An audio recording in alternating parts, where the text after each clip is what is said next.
This is Nick. This is Jack. It's Tuesday, T-Boy, Tuesday, August 12th. And today's pod is the best one yet. This is a T-Boy. The top 3 pop business news stories you need to know today. And can I celebrate a little Jack win here today as well, man? Always. Okay, here we go. Jack Yetis put together a Get Ready With Me video where he explains ETFs while putting on makeup. I'm sorry, skincare. Yeah, people seem to be picking up what I'm putting down. It seems like they are. I'm picking it up.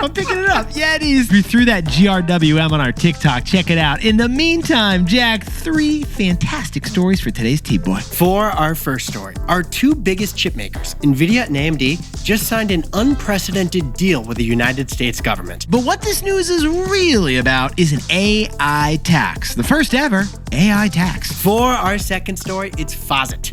Fazit's face glitter startup saw sales surge after Taylor Swift wore sparkles to a Chiefs game. The lesson from Fazit: every brand needs a VEK, a virality emergency kit. And our third and final story. The Ultimate Fighting Championship is ending pay-per-views. It's all streamable now on Paramount Plus. And the Octagon is huge. 100 million Americans are now fans of the UFC. But Yetis, before we hit that wonderful mix of stories. Fantastic mix of stories. Love the mix today, Jack. Hang on a sec while I get ready with my 5-step skincare. No, that's only on TikTok. Yetis, yesterday we asked you the biggest trivia question in the universe, actually. Yeah, when astronauts are in outer space, what is the most popular dinner option that they eat? Is it hamburgers, peanut butter, pizza, or instant ramen? Well, the answer is, drumroll please, instant ramen.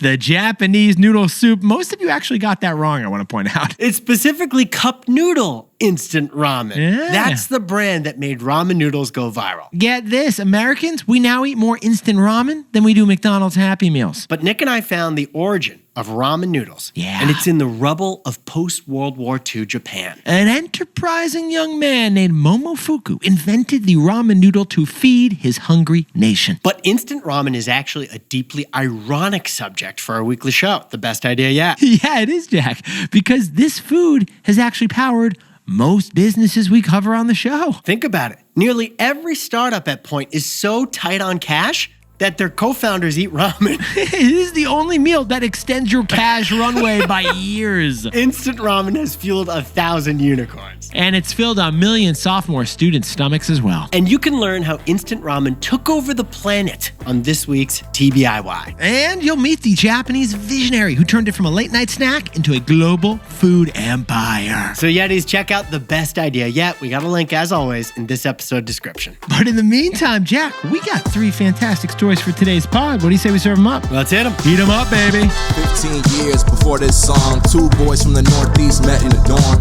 They had an idea that caused a cultural storm. It's the best one yet, but the best is the norm.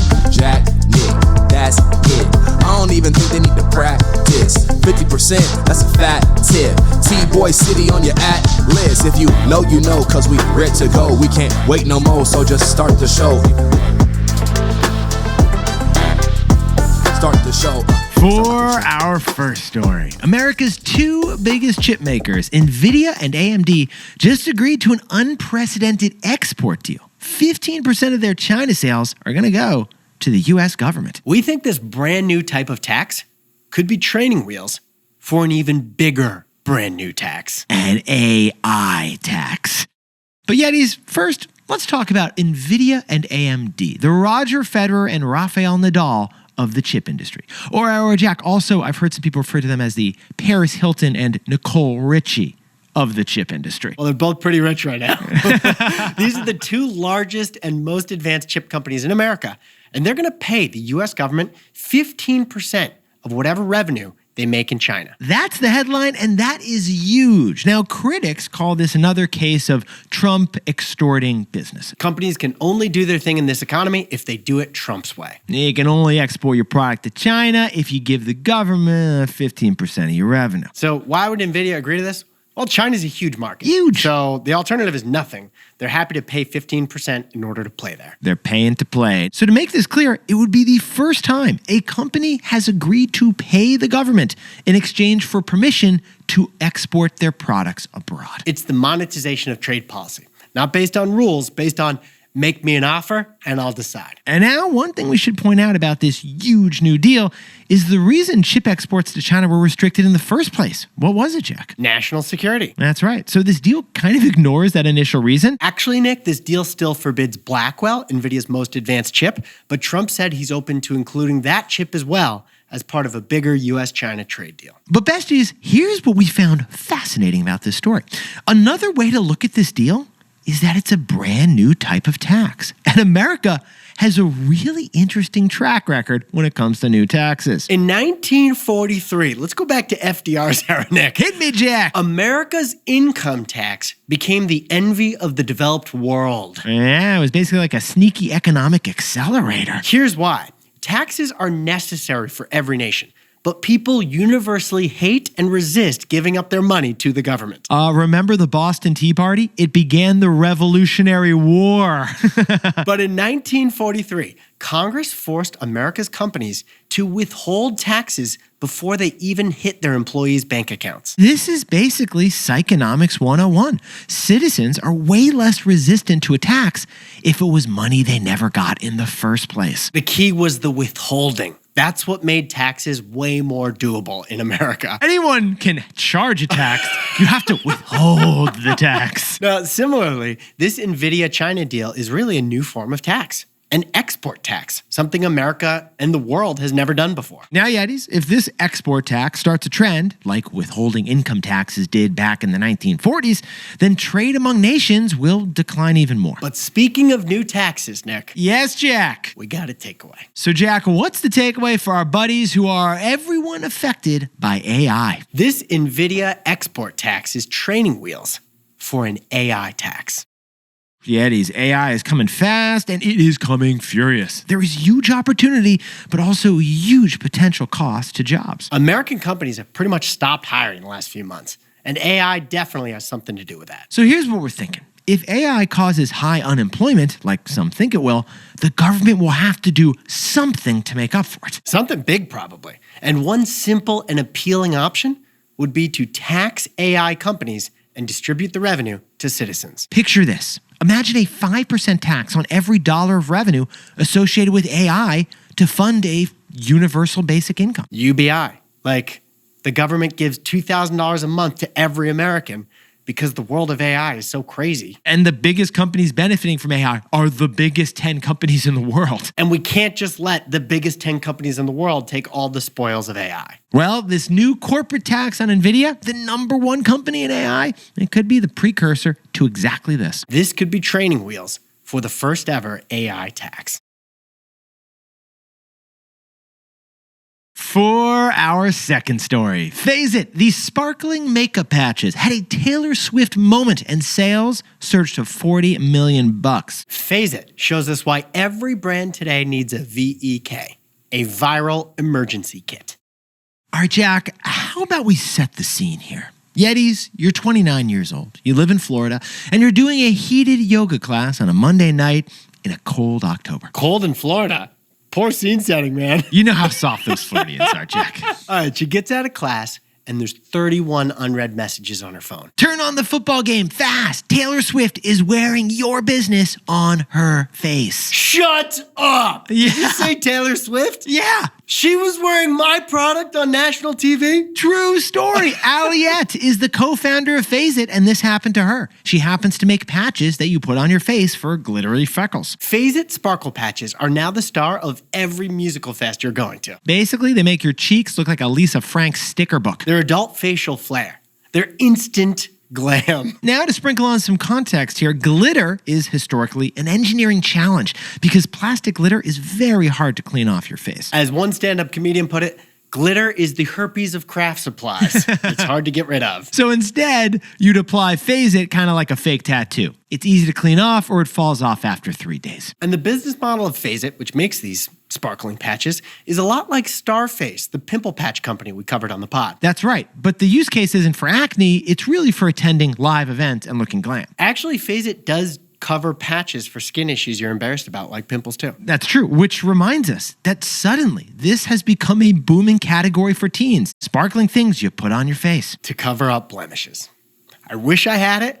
when I had face acne. But besties, how about we go back to that viral moment we started the story with? Taylor Swift was wearing Fazit on her face to see her boyfriend's football game in Kansas City. The problem for Fazit is that there was no Fazit branding anywhere on the screen. So news articles showcasing Taylor Swift sparkles didn't mention the brand she was wearing, Fazit. So the co-founders had to email each and every reporter. Actually, they didn't have to, but they did. They basically said, "Hi, it's us. We're the product. It's me." After the online articles and social media posts got updated with a Fazit mention, sales began sparkling. Get this. Within 48 hours of Taylor wearing them, sales surged 3,500%, past $1 million for the first time. Fazit was tracking to hit $3 million of annual sales, but ended up with $10 million. Oh, and 1 year later, they're now on pace for $40 million in revenue. And now private equity is calling. They want to inject Wall Street money to this glitter business. Because nothing's more glamorous than a dude in a suit from Midtown Manhattan giving you a check. Talk about a culture clash. But so far, the two co-founders who own 97% of this business, they ain't budging. They're going to bootstrap this puppy. Bootstrap it to the moon.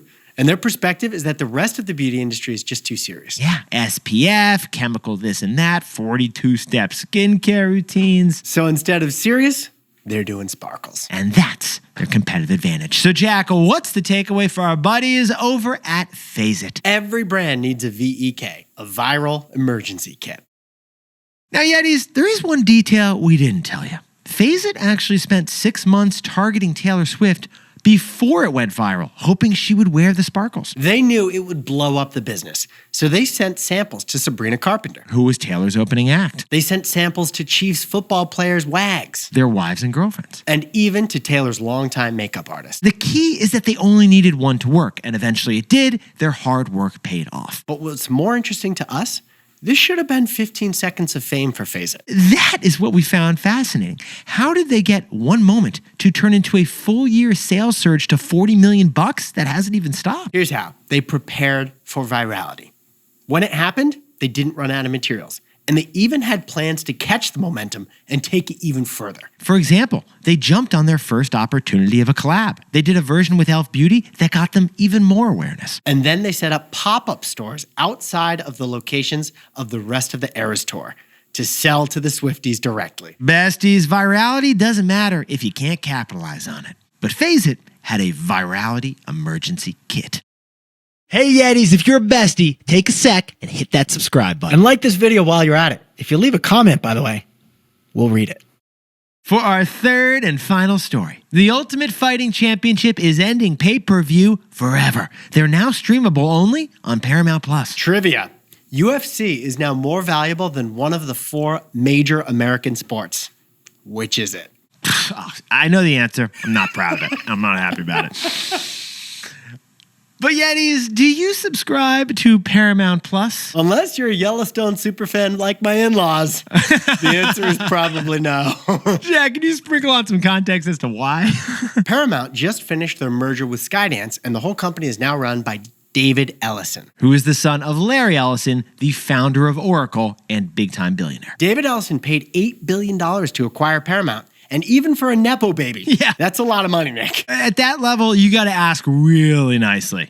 Really nicely. And with cable dying, he needed something big to turn his new company into a must-subscribe network. Yeah, that wasn't just for Dud and family members out west. Which led to the big announcement on Monday. David Ellison and Paramount are buying the rights to all UFC fights for the next 7 years. The Ultimate Fighting Championship. And honestly, besties, we could have predicted this, right, Jack? Ellison was seen in April sitting ringside with Donald Trump and the CEOs of UFC and their parent company, TKO. And we think they weren't just talking about body slams over there. Paramount is now in the octagon, literally. Is Brad Pitt part of this deal, Jack, or is that a different fight club? Very nicely done. I see what you did there. But Yetis, here's what we find fascinating about this story. Paramount is paying $7.7 billion over 7 years, pegging UFC's US TV rights at $1.1 billion a year. Compared to the other sports, that's not bad. This is more than the NHL's TV deal in both the United States and Canada. You didn't need to mention the Canada part, first of all. Second of all, Hockey prices itself so that everyone can enjoy it. They're not trying to be jerks and overpriced. That's admirable. I just think this is a big moment for the UFC. They're on par with MLB's TV deal. Although we should point out this pales in comparison to pigskin, doesn't it, Jack? Yeah, $1.1 billion a year. That's 1/12 of what the NFL commands. But still, UFC is getting Paramount's money, and Paramount is getting UFC's fans. Which UFC claims is 100 million Americans. Yeah, basically like a quarter of the country. Now, another big note is that this deal knocks out once and for all the pay-per-view business model. Yeah, we would say that pay-per-view's been put in a chokehold, but nope, they're not getting out of this thing. TKO, the parent company of both WWE and UFC, has signed deals in the last week with both ESPN and Paramount. Now, in the past, the biggest wrestling and MMA fights, they were pay-per-view. There was a huge price tag if you wanted to watch a single fight. But those are dead now. WrestleMania, Royal Rumble, and SummerSlam, those are included at no extra charge on ESPN. And UFC's twice-per-year pay-per-view profit puppy, usually around $100 an event, now is included in Paramount+. So with the swoop of the pen, fresh after the acquisition, Paramount owns UFC on television and killed pay-per-view. Sorry, they pinned pay-per-view into submission. And pay-per-view tapped out. So, Jack, what's the first rule of Fight Club? Give us a takeaway. Jack, what's the takeaway for our buddies over at the Ultimate Fighting Championship? Paramount now has everything needed to win television, except the engineers. Yetis, let's get ready to rumble. Paramount, which remains publicly traded post Skydance acquisition, they want to win. They're spending big, and they have most of the pieces in place. For example, Paramount owns CBS, a famous broadcast and cable channel. They also own Paramount, the famous studio with movies and television. And most interestingly, they also have just poached an 18-year veteran of Netflix to head their content, the mother of streaming, Cindy Holland. Cindy Holland is a legend. Her resume includes House of Cards, Orange is the New Black, The Crown, and Queen's Gambit. Like, Netflix is huge in a big part thanks to Cindy. But here's the key. To win in streaming, you don't just need great distribution and great content, you need great tech. You need the homepage of your app to be equally as engaging and as personalized as TikTok is. So, besties, Paramount is in it to win it. But the last ingredient to media success is a big one. Engineers. Jack, could you whip up the takeaways for us for T-Boy Tuesday? Nvidia and AMD are paying a new type of tax, 15% of whatever they sell to China. And this could be the precursor to an AI tax to fund universal basic income. For our second story, it's Fazit. It's on track to do $40 million in sales this year. The big moment was Taylor Swift wearing those sparkle patches. But they were ready for it. Fazit had a virality emergency kit. And our third and final story. Paramount Plus just got the TV rights to the UFC for 7 years, and they're ending the pay-per-view model. Paramount, they got everything now to win in TV except the engineers.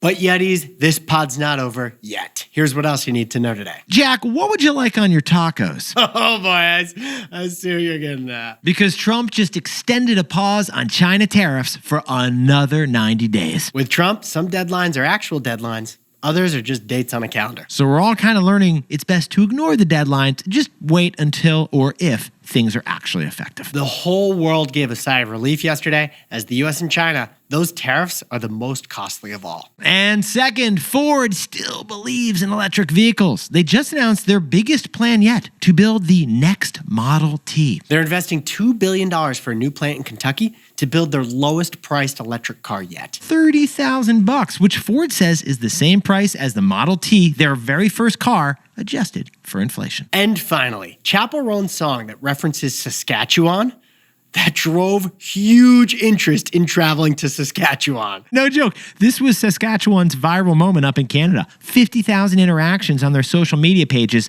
that usually don't get many social media interactions. The Tourism Saskatchewan CEO said that being referenced in Chappell Roan's song was like a gift from heaven. Hopefully they can harness the virality like Fazit.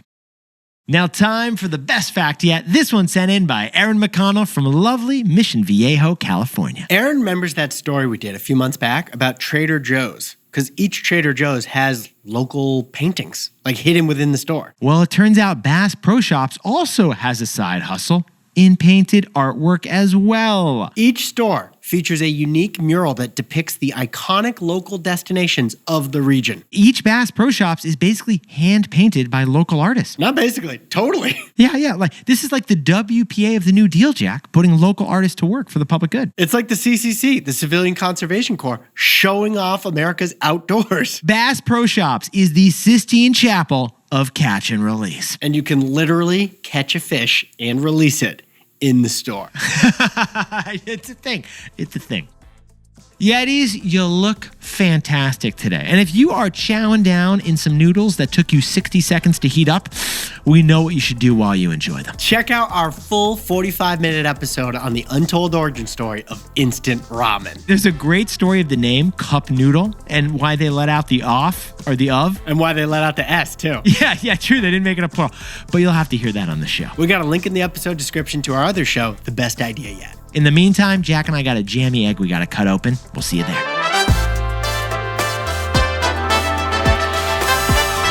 And before we go, a happy birthday to Yeti Derek Neto over in Queens, New York. And happy birthday to Bobby Nalesra in Palm Coast, Florida. And Rich Roll and Aaron Wall, happy first year wedding anniversary just outside Boston. Happy second anniversary to Laura and Nate in San Francisco. And to the Tennessee Electric Cooperatives, these 15 volunteer linemen just completed a project giving power to 2 remote villages in Guatemala. Thank you so much for your work. And congratulations to Ada Siang and John Healy in Los Angeles on that big book launch today. They're breaking into New Hollywood. Literally. And that's the title of the book. And to anyone else celebrating something today, make it a T-Boy. Celebrate the wins. This is Jack. I own stock in Netflix and Ford.